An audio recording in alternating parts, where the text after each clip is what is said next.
surga tadkhulul jannati bisalam. Kau masuk pintu surga dari mana arah saja. Kan banyak orang sukses di kantor, hebat kerjanya, banyak duitnya, tapi nalantarkan kewajiban suaminya kepada suaminya, maka demi Allah kata Nabi, jangankan masuk surga perempuan seperti itu, baunya surga kau tidak dapat. Maka Devina, mulai hari ini kewajibanmu memuliakan suamimu. Kemana orang tua? Orang tua ketika sudah bertentangan dengan perintah suami, maka lebih utama mengikuti perintah suami.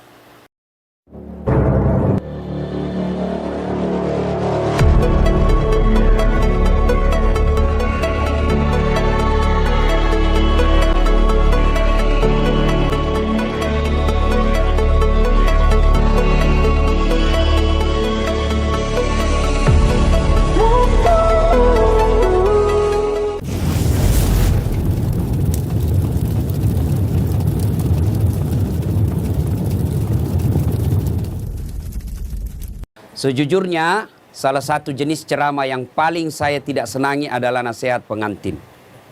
Saya paling tidak senang diundang ceramah nasihat perkawinan. Kenapa? Setiap saya melihat pengantin baru, rasanya saya mau pengantin lagi.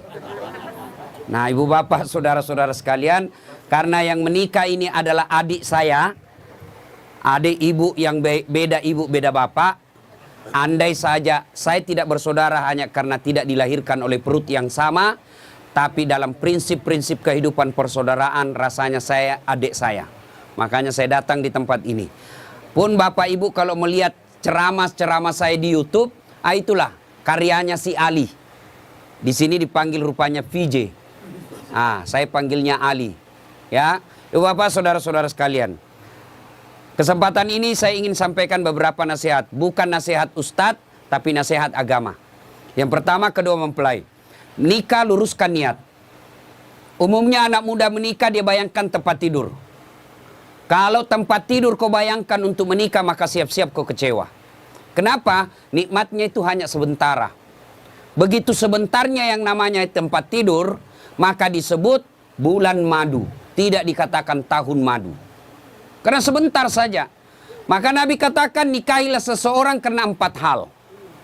Yang pertama, nikahi kalau dia laki-laki, Ali nikahi dia karena kecantikannya.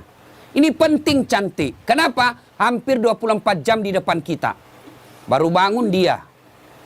Mau tidur dia lagi di depan kita. Mau makan ada lagi nih di depan kita. Pulang kantor dia lagi. Jadi kalau jelek, cepat kita bosan. Maka penting itu cantik.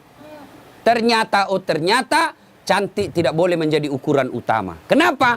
Cantik ada batasnya, bahkan zaman digitalisasi sekarang ini bisa jadi cantik di YouTube, cantik di Instagram, cantik di Facebook, ternyata aslinya hancur. Kenapa? Ada kamera 360. Putih mukanya, hitam lehernya. Cantik memang dia kalau di Facebook, tapi ketika diketemu aslinya jelek. Maka kecantikan ada batasnya.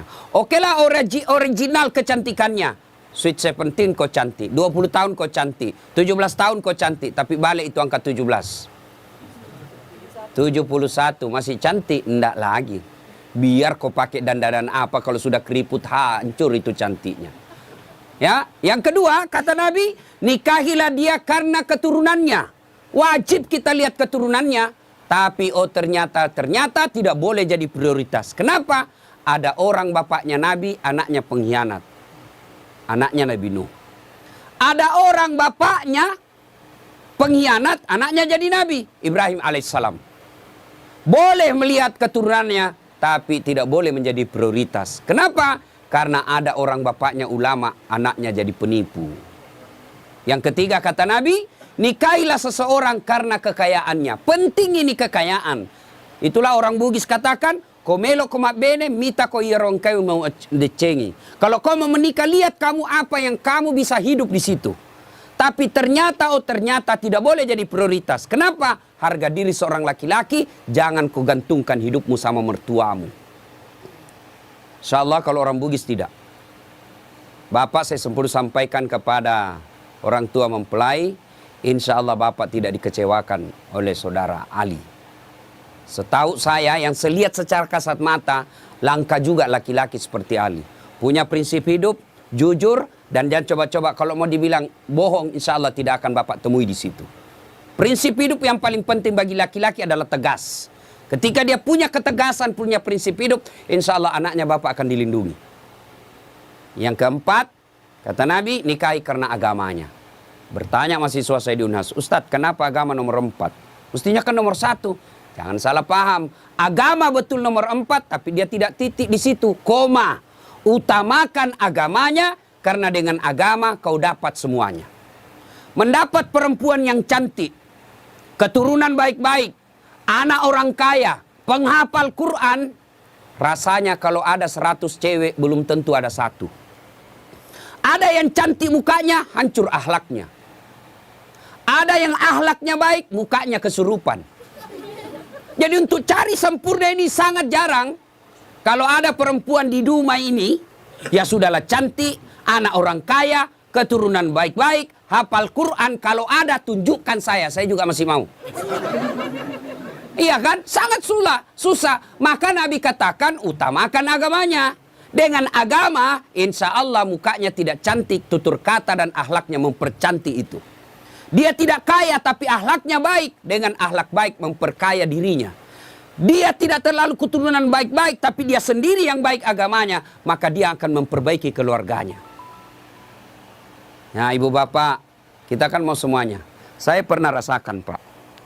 Saya dulu sebelum menikah 7 tahun saya sengsara cari istri. Saya cari yang tinggi karena saya pendek. Begitu saya dapat cewek cantik, putih, bersih, tinggi. Saya bilang sama teman saya, enaknya jadi istri ini memperbaiki keturunan. Dia dengar rupanya, dia balik sama saya. Ayo kau rusak keturunanku. Saya cari yang tinggi. Saya cari yang kerja, saya cari yang cantik, keturunan baik-baik. Tidak dapat-dapat. Akhirnya saya luruskan niat saya. Ya Allah, saya cari penghafal Quran. Alhamdulillah saya luruskan niat saya. Dapatlah yang baik, penghafal Quran, keturunan baik-baik, cantik juga. Bahkan saya waktu mau menikah, saya tidak pernah melihatnya, tidak pernah tahu, tidak pernah lihat fotonya. Hanya sekali saya ketemu ibunya, hari Ahad saya ketemu, Jumat saya pergi melamar. Begitu saya lamar, dia bilang ibunya, Alhamdulillah, memang saya ketika haji umroh, saya nasar siapapun yang lamar anakku kalau baik agamanya, saya terima. Dalam hatiku aman, masuk gigi 1. Aman. Alhamdulillah. Maka adik-adik ini yang masih jomblo-jomblo fisabilillah, kalau kau mau menikah jangan lihat cantiknya. Jangan lihat keturunannya baik-baik. Jangan lihat itu saja. Tapi utamakan agamanya, karena dengan agama kau akan dapat semua-semuanya. Nih ya. Yang kedua nasihat buat pengantin. Ya. Nasihat buat pengantin. Besok-besok kalau kau mau bahagia, rumusnya adalah birrul walidain. Muliakan orang tua. Muliakan orang tua. Maka Dinda Ali, selesai kau nikah ini, nasihati istrimu baik-baik. Saya selesai nikah, saya bilang sama istri saya, boleh kau marah sama saya, boleh kau maki-maki saya, boleh kau hina saya, boleh kau lempar kepalaku, yang penting tidak kena. Satu yang tidak boleh, jangan kau pernah hina orang tuaku. Sampaikan itu. Ya, karena kadangkala ada suami durhaka sama orang tuanya, gara-gara istrinya yang tidak bisa menerima takdir orang tuanya. Tuh, camkan baik-baik. Tidak ada kebahagiaan dalam rumah tanggamu kalau orang tuamu kau hina. Tidak ada kebahagiaan dan berkah Allah dalam rumah tanggamu kalau orang tuamu kau tidak servis baik-baik. Tidak usah kau cari muka sama wali kota. Tidak usah kau cari muka sama keluargamu yang anggota DPR. Tidak usah kau cari muka sama keluargamu yang pejabat. Kau mau bahagia, muliakan orang tuamu. Maka prakteknya, datang orang tuanya Ali, PJ, maka berikan kalau ada rezeki, si Vina yang datang. Bu, Pak, ini ada duit 50.000. Allah tidak lihat nilainya. Allah tidak lihat banyaknya. Yang Allah lihat adalah niatmu untuk memuliakan orang tua. Orang tuanya Vina yang datang, Ali yang maju. Nah, Bu, ini. Jangan malah sembunyi-sembunyi. Datang orang tuanya Ali, Ali kasih mamanya. Mak ini, mak jangan kasih istriku. Sudah salah itu. Ya, maka muliakan orang tuamu. Insya Allah, ridallah fi ridal walidain, suktillah fi suktil walidain. Ridanya Allah tergantung ridanya kedua orang tua, murkanya Allah tergantung murkanya kedua orang tua. Ingat, ya. Buat Vina. Mungkin pernah baca kisahnya sahabat Nabi. Pergi suaminya perang. Pergi suaminya perang. Dipesan sama suaminya, jangan pernah kau keluar rumah sebelum saya pulang dari perang. Pergi suaminya. Ternyata orang tuanya sakit. Datang tetangganya. Bu, kau datanglah lihat orang tuamu sakit itu ibumu. Suami saya pergi perang. Dipesan tidak boleh pulang. Tidak boleh keluar sebelum pulang. Sudah. Datang lagi sakaratil maut. Datang lagi panggil. Bu, kau pergi lihat orang tuamu sudah sakaratil maut. Suami saya belum pulang. Datang lagi ketika meninggal. Kau datanglah terakhir kalinya. Ibumu sudah meninggal. Mohon maaf, suami saya belum pulang. Marahlah utusan ini, lapor kepada Nabi. Ya Rasulullah, tetangga saya keterlaluan. Mulai sakit, sakaratil maut. Sampai meninggal ibunya, dia tidak datang besuk orang tuanya. Kata Nabi, kurang ajar. Betul itu anak. Kenapa bisa begitu? Katanya dipesan sama suaminya yang lagi pergi perang. Jangan keluar rumah sebelum pulang dari medan perang. Mendengar ini, apakah Nabi marah? Subhanallah, Nabi justru menjelaskan, alhamdulillah diampuni dosa ibu yang meninggal karena punya anak yang taat terhadap perintah suaminya. Ibu-ibu, prestasi ibu bukan jadi anggota DPR. Prestasi ibu bukan jadi pejabat. Prestasi ibu ada pada suami. Fungsi utama suami bukan cari nafkah. Fungsi utama suami bagi seorang istri mencari ridhanya. Kalau ridhanya suami kau dapat, kau akan gampang masuk pintu surga. Kan perempuan itu gampang sekali masuk surga. 4 saja syaratnya. 1, sholat. 2, puasa Ramadan. 3, jaga harga diri dan keluargamu. 4, patuhi perintah suamimu. Kalau ini 4 kau lakukan, kata Nabi, 7 pintu surga, tadkhulul jannati bisalam. Kau masuk pintu surga dari mana arah saja. Kan banyak orang sukses di kantor, hebat kerjanya, banyak duitnya, tapi nalantarkan kewajiban suaminya kepada suaminya, maka demi Allah, kata Nabi, jangankan masuk surga perempuan seperti itu, baunya surga kau tidak dapat. Maka Devina, mulai hari ini kewajibanmu memuliakan suamimu. Kemana orang tua? Orang tua ketika sudah bertentangan dengan perintah suami, maka lebih utama mengikuti perintah suami. Kenapa? Karena sudah diserahkan ijab kabul. Bapak tadi lihat itu ijab kabul, namanya penyerahan. Ibaratnya, nah Ali, ini mobil saya kasih kau. Silakan kau pakai semau-maumu. Tapi dengan catatan jangan langgar agama. Selama tidak melanggar agama, kau boleh apakan saja ini mobil. Besok-besok ternyata mau diambil mobilnya, tidak boleh lagi. Kenapa? Sudah diserahkan. Kecuali si Ali yang kembalikan itu mobil kepada orang tuanya. Nah, itu ya, lebih utama memuliakan suami. Tapi insya Allah tidak akan pernah terjadi misalnya Vina mau kali saya mau pulang dulu tengok orang tua saya. Tidak mungkin. Tidak usah kau pergi. Tidak mungkin. Tidak mungkin. Selama itu tidak bertentangan agama, insya Allah tidak akan diberatkan. Ibu bapak saudara-saudara sekalian, ini banyak yang saya mau sampaikan tapi waktu yang terbatas ya. Ini nasihat buat pengantin. Sekarang nasihat buat kita ini yang datang. 1, biasanya kalau ada acara pengantin begini, banyak yang pulang bawa dosa. Kenapa pulang bawa dosa? Datang mencela acaranya orang. Sampai kue-kuenya pun dicela. Kayak basi. Padahal membungkus. Ini ibu-ibu Columbus. Tahu Columbus? Kelompok ibu-ibu pembungkus. Tidak boleh ibu bungkus itu makanan kalau ada seperti ini ya. Meskipun ibu saudara sama yang punya cara, besok kita lihat. Tidak boleh ibu. Biasa hilang piring, hilang sendok. Dia bawa dengan piring-piringnya. Itu haram itu ibu. Ibu sama bawa makanan haram ke rumah sama daging babi kau bawa untuk anakmu. Tidak boleh ngambil tanpa izin. Meskipun keluarga kita yang pengantin. Yang kedua, biasanya kalau ada pengantin, banyak yang ibu-ibu tidak sholat. Coba kita lihat besok. Gara-gara apa? Make up. Dia kira tembok mukanya coklat, biru, abu-abu, krem. Wah, Masya Allah. Apalagi penyebab ibu banyak tidak sholat. Gara-gara jilbab. Jilbab sakaratil maut. Coklat, biru, abu-abu, kuning, dikasih miring lagi sedikit. Ada kayak pohon-pohon di belakangnya. La haula wala quwwata illa billah. Dia bilang suaminya, kau pergi sholat. Saya kasih habis duit saya 50 juta untuk umrah. Kau pulang umrah tidak sholat. Apa kata istrinya? Kau sadar pak? Saya sadar, saya suruh kau sholat. Pergi sholat. Dia bilang istrinya, ini kau lihat jilbabku 2 jam dipakai ini. Jangan sampai ada seperti itu besok. Bagaimana pengantin mau berkah acaranya kalau lebih banyak tamunya tidak sholat daripada yang sholat. Yang ketiga, biasanya acara pengantin seperti besok, banyak praktek mubasir. Ya, terutama air gelas. Terus saya lihat belum habis, nyucuk lagi gelas yang lain. Ya, jangan habiskan dulu. Itu uang semua yang punya acara. Hanya satu iris kau bisa makan telur. Jangan ambil yang banyak. Ambil satu tusuk dia bisa makan sate. Dia ambil 3 tusuk. 2 tusuk jadi sisa. Itu mubazir, uangnya orang sia-sia. Lebih kau nambah daripada kau ngambil banyak-banyak. Ada juga orang pengantin. Pergi pengantin itu kayak porsi mengamuk diambil. Besar betul, tinggi betul piringnya. Nggak habis juga. Lebih kau nombor. Nggak ada yang suruh nombor, Ustaz. Ya suruh sendiri. Saya biasa kalau, sedikit aja dulu saya ambil. Ternyata enak. Baru saya bilang, Ustaz, tambah Ustaz. Mari. Coba. Jangan sampai kita buang-buang. Itu mubazir. Yang keempat, biasanya kalau ada acara pengantin seperti ini, besok kita lihat, biasa banyak tersinggung pulang. Kenapa tersinggung pulang? Merasa tidak dilayani.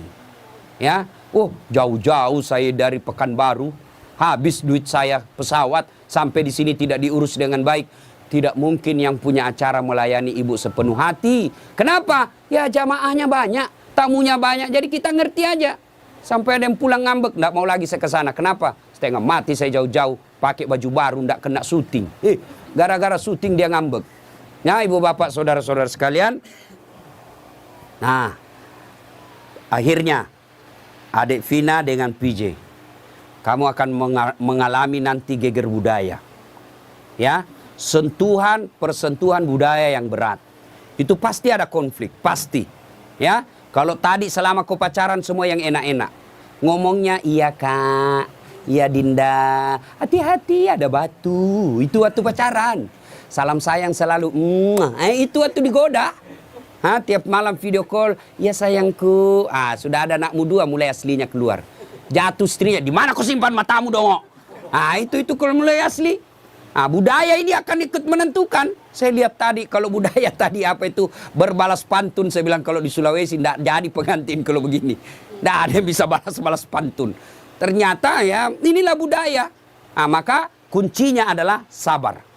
Ya, ketika terjadi konflik dalam rumah tangga 2 rumusnya. Ibu-ibu dengar ini. Ya, ini pengantin-pengantin baru juga kita semuanya. Ada yang baru 10 tahun, ada baru 2 anaknya. Pengantin baru juga namanya ya. Ketika ada masalah, ini kesalahan kita ibu-ibu banyak apa? Ada masalahnya curhatnya di Facebook. Ada masalahnya curhatnya di WhatsApp. Dia berdoa tapi di medsos. Ya Allah lindungi suamiku. Ya Allah bukakan rezekinya suamiku. Sibuk betul itu Tuhan mau baca statusmu. Ketika ada masalah kata Allah dalam Al-Quran, ada masalahmu, suamimu nakal, suamimu selingkuh. Tidak usah curhat sama orang lain. Ini ibu-ibu gampang betul dia curhat sama tetangganya. Ngapain kau cerita masalah rumah tanggamu ke tetangga? Besok-besok ada Vina bertengkar sama suami, jangan terlalu cepat cerita sama orang tua. Langsung kau curhat sama orang tuamu, kau telepon menangis-nangis. Besok 2 minggu kemudian akrab lagi. Apalagi kau sudah ungkap semua kejelekan suamimu. Tidak usah. Ada masalahmu, kata Allah, ista'inu bis-sabri was-salah. Sabar, perbaiki solatmu, saya yang selesaikan masalahmu. Bagaimana itu sabar? Aplikasinya. Alladzi idza asabatu musibah qalu inna lillahi wa inna ilaihi rajiun. Saya tidak sangka istriku begini. Saya tidak sangka suamiku begini. Saya tidak sangka mertuaku begini. Tapi itulah jodohmu. Maka lebih kau ucapkan inna lillahi wa inna ilaihi rajiun. Banyak rumah tangga yang akhirnya hancur gara-gara terlalu cepat curhat sama orang lain. Curhatnya lebih parah di medsos. 500 temanmu di medsos. 500 yang tahu rahasia keluargamu. Tidak usah kau cerita sama orang lain. Tidak mungkin dia cerita saya Ustaz. Dia masih sepupu saya. Siapa yang menghalangi Nabi dakwah awal-awalnya? Abu Sufyan. Siapa itu Abu Sufyan? Sepupu 1 kalinya Nabi. Tidak mungkinlah dia cerita saya Ustaz. Dia masih saudara saya. Siapa yang dorong Nabi Yusuf masuk ke sumur? Saudaranya. Tidak mungkinlah dia begitu. Dia makcik saya, dia pacik saya, saudara bapak saya. Siapa? Abu Lahab. Saudaranya bapaknya Nabi. Jadi barangkali ketika kondisi normal rumah tanggamu, tidak ada yang sentimen. Tapi ketika kondisinya lain dari yang biasa, dia lihat rumah tanggamu bahagia. Dia lihat rumah tanggamu kaya. Dia miskin saudaramu. Saudara sekandung. Belum tentu dia baik. Ada namanya dengki. Ini setan masuk. Dia hasutlah kau. Ketika situasinya lagi labil emosimu, kau tidak stabil marahmu, datang saudaramu belum tentu niatnya baik, dia mau sama nasibnya sama kamu, susah juga rumah tanggamu, maka dia hasut kau yang tidak benar. Maka ada masalahmu jangan curhat sama manusia. Nggak usah. Lebih ikut curhat kepada Allah. Bangun sholat tengah malam. Ngadu kepada Allah. Termasuk ibu-ibu nih. Yang sudah mulai tua muka-muka sakaratil maut. Suami mulai lain-lain. Nggak usah kau curhat sama orang lain. Curhat kepada Allah. Ya Allah, Engkau yang memelihara suami saya. Ya Allah, lindungi suami saya. Ya Allah, bahagiakan rumah tangga saya. Allah sudah janji, ud'uni astajib lakum. Minta kau sama saya, pasti saya kasih. Itu janji Allah. Ya, maka ibu-ibu, saya yakin di sini semua punya ada ke rumah tangga tidak ada masalahnya? Kira-kira ada rumah tangga tidak ada masalahnya? Tidak mungkin. Jangankan manusia biasa, Nabi saja ada masalahnya.